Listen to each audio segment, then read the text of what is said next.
Senator Lankford, you're recognized for your questions. Chairman, thank you. Thank you all for being here. Secretary Mayorkas, let me set a context piece in here that you know extremely well. You served during the Obama administration as well and working on immigration issues. And you and I have spoken about this often, and you've been very clear to be able to say the system is broken. In fact, the last time we had this hearing, we had the same conversation. I pulled a quote on it. You said, the asylum system is broken. Our entire immigration system is broken. There's unanimity about that. We have hope that Congress will reform a broken system. I went back and pulled the asylum numbers from 2010 to be able to see how many asylum requests did we have across our southwest border in 2010. In 2010, we had 21,000 asylum requests for the year across our southwest border. Now we often have that in 3 days. It's an enormous shift. You also had a piece that you just put out, an op-ed piece in the Washington Post, where you state that the supplemental funding request is not a long-term solution to a deep-seated problem.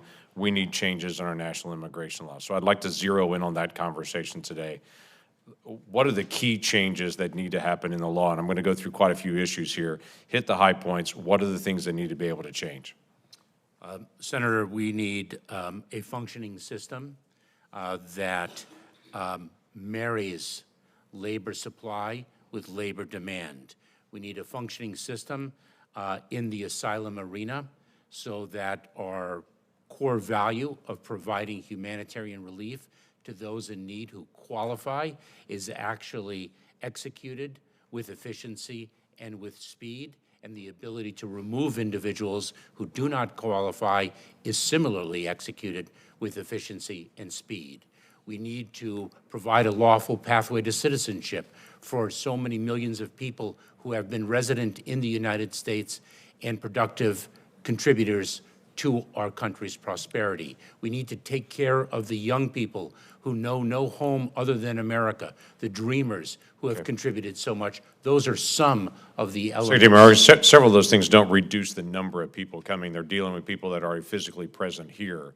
And as you and I both know, if there's a family member physically present here, that incentivizes another family member to be able to come and to be able to join them. That actually accelerates the process. When we have 21,000 people requesting asylum in 2010, and we have millions now, how do we reduce that flow specifically on asylum? Is it clarifying the definition of asylum? What is that needs to happen on asylum? So we have taken important steps in that regard within the context of a broken But immigration system. is policy changes needed? Yes, policy changes are needed, but let me, if I may, Senator, provide context. We have currently, right now in the world, the greatest number of displaced individuals in decades and decades, and that is true with respect to our hemisphere. I get it, but I don't mean to interrupt on this. I am limited on time, but that doesn't excuse, for instance, the Wall Street Journal had a piece this past week about 45,000 Indians coming to the United States to request asylum, and it tracks the different flights of different countries they're going through, including France, to be able to get to the United States, to be able to catch a flight, to be able to get a truck, to be able to come over to our border and request asylum. So it's a very different thing to be able to say we have migration happening around the country when really what we have is a pull factor, one of the greatest economies in the world, that people that want to be able to come here to work go through the process to be able to do whatever it takes to be able to get here, because then they can request asylum and cross our border. They're going through multiple other countries that would definitely be safe countries to be able to go in, but they want to come to the United States, and I don't blame them. It's a great country, but they're not coming through a legal pathway in that. They're coming through with an asylum definition that's so broad that it's inviting them to come, and it's just accelerating. You agree or disagree with that? Senator, there are many different concepts that you articulated in the statement preceding the question you posed to me. The asylum system needs to be reformed from top to bottom. All right, I'm glad to be able to jump in on that. It's been interesting, a lot of people don't know this, that a lot of people are coming across the border, they're remaining to go through a series of hearings for something called withholding.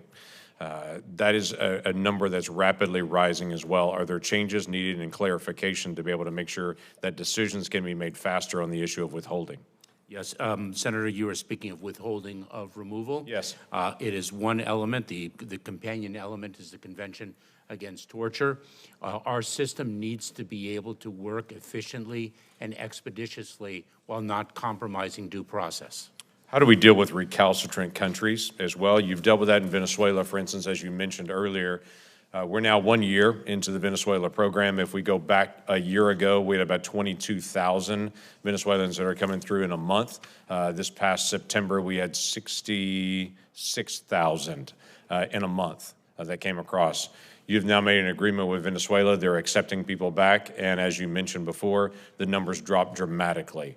When suddenly we're actually not allowing people to come in, it goes from 66,000 in 1 month to when we start returning people, suddenly that number drops dramatically.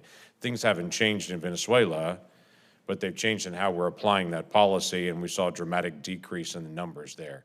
So recalcitrant countries where I want to be able to start. Is there a need to be able to qualify that? And the second one, is there a lesson to be learned from what's happening in Venezuela that we actually are consistent in returning people back? There's a more immediate consequence. We get an immediate drop in numbers. Senator, our model is to build lawful pathways and to deliver consequences for individuals who do not avail themselves of those lawful pathways. Our ability to repatriate individuals to the countries of origin when they do not qualify for relief under our laws is of vital importance. And what we have been able to accomplish with respect to Venezuela is a very powerful example of that. Okay, you asked for additional funding for detention beds there.